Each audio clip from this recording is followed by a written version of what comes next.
दोस्तों, आजकल की इस दौड़ भाग भरी जिंदगी में हर कोई स्ट्रेस में जी रहा है और इसका सबसे बड़ा कारण है जरूरत से ज्यादा सोचना। हालांकि यह इंसान पर निर्भर करता है कि वह किस बात को लेकर ज्यादा महत्व देते हैं। कुछ लोगों को छोटी छोटी बातों को लेकर बहुत ज्यादा सोचने की आदत होती है, लेकिन इस कारण से आपके बाकी के काम पर भी बुरा असर पड़ता है और लंबे समय तक इस तरह की आदत डिप्रेशन का कारण भी बनती है। वहीं कुछ रिसर्चेस तो यहाँ तक बताती है कि ओवर थिंकिंग यानी ज्यादा सोचने की वजह से हमारी जीवन जीने की सीमा यानी कि उम्र भी घटती है। ओवर थिंकिंग यानी जरूरत से ज्यादा सोचना अपने आप में एक बीमारी होता है। हाल ही में एक रिसर्च के मुताबिक हार्वर्ड मेडिकल स्कूल में अध्ययनकर्ताओं ने 60 से 70 की उम्र में मरने वाले लोगों की दिमाग की तुलना उनके दिमाग से की जो 100 साल के करीब जीते हैं। और इस अध्ययन में पाया गया कि जिन लोगों की उम्र से पहले मृत्यु हुई है उनमें रेस्ट नाम के प्रोटीन की काफी कमी थी। ये प्रोटीन दिमाग को शांत रखता है, ज्यादा सोचने और चिंता करने से रोकता है। रेस्ट प्रोटीन अल्जाइमर्स की बीमारी से भी बचाता है। एक अति सक्रिय दिमाग का जीवन काल काफी कम पाया गया है। इसके अलावा ज्यादा सोचने वाले लोगों में कई तरह की शारीरिक समस्याएं भी देखने को मिली है, जैसे सर में दर्द होना या सर का भारी होना। ओवर थिंकिंग यानी ज्यादा सोचने वाले लोगों में माइग्रेन के सिम्टम्स देखे गए हैं, यानी आपके सिर के किसी एक भाग में दर्द या फिर सर का भारी होना जैसे लक्षण देखे जा सकते हैं। या फिर कुछ पेशेंट में ये सिर दर्द या सिर का भारी होना आगे से पीछे की तरफ भी बढ़ने की शिकायत होती है।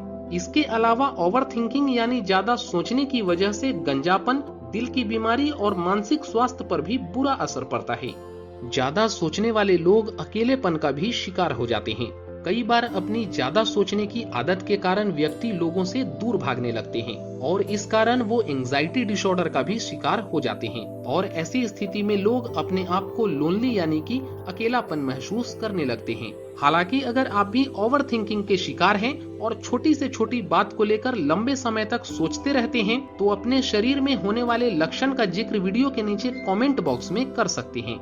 तो आइए अब हम इस ओवर थिंकिंग की समस्या को दूर करने के लिए 3 बहुत ही इफेक्टिव समाधान जान लेते हैं। सबसे पहला है कि अन्य चीजों में ध्यान लगाएं। उन विचारों और बातों को सोचते रहने के बजाय जिनमें कोई लाभ नहीं है, ऐसे चीजों पे ध्यान लगाएं जो आपके लिए फायदेमंद हो। इसके बावजूद भी अगर वो इंसिडेंट आपके दिमाग में बार बार घूम रही है तो अपने आप को अकेला ना छोड़ें, दोस्तों या फिर फैमिली मेंबर्स के साथ समय बिताएं। दूसरा है मेडिटेशन करना। ओवर थिंकिंग की समस्या को रिवर्स और ओवरकम करने का सबसे इफेक्टिव तरीका है मेडिटेशन। कुछ स्थितियों में आपको केवल गहरी सांस लेने या ध्यान करने से भी बहुत फायदा होता है। अधिक सोचने और मन को परेशान करने के बजाय गहरी सांस लें। यकीन मानिए इसके बाद आप खुद अपनी समस्याओं को दूर करने के लिए तैयार हो जाएंगे। और तीसरा तरीका है कि किसी बड़े से तस्वीर की तरफ देखें। कुछ समस्याएं चाहे कितनी भी छोटी क्यों ना हो, बहुत ही परेशान करने वाली होती है। हालांकि जब भी आपको ऐसा लगने लगे तो ऐसे पल में आप किसी बड़े से तस्वीर की तरफ ध्यान लगाएं और कुछ देर तक उसे देखते रहें। ऐसा करने से आपको महसूस होगा कि ये बातें आपके लिए कोई मायने नहीं रखती है। इससे आपका ध्यान भी भटकता है और ओवर थिंकिंग की समस्या को दूर किया जा सकता है। उम्मीद करता हूँ कि ओवर थिंकिंग को लेकर आपको प्रॉपर और साइंटिफिक इंफॉर्मेशन मिली होगी। वीडियो अच्छी लगी है तो इस वीडियो को लाइक करें, ज्यादा से ज्यादा लोगों तक शेयर करें और ऐसे ही हेल्थ से रिलेटेड वीडियोस पाने के लिए हमारे चैनल को सब्सक्राइब करके बेल के आइकन पे भी प्रेस कर लें।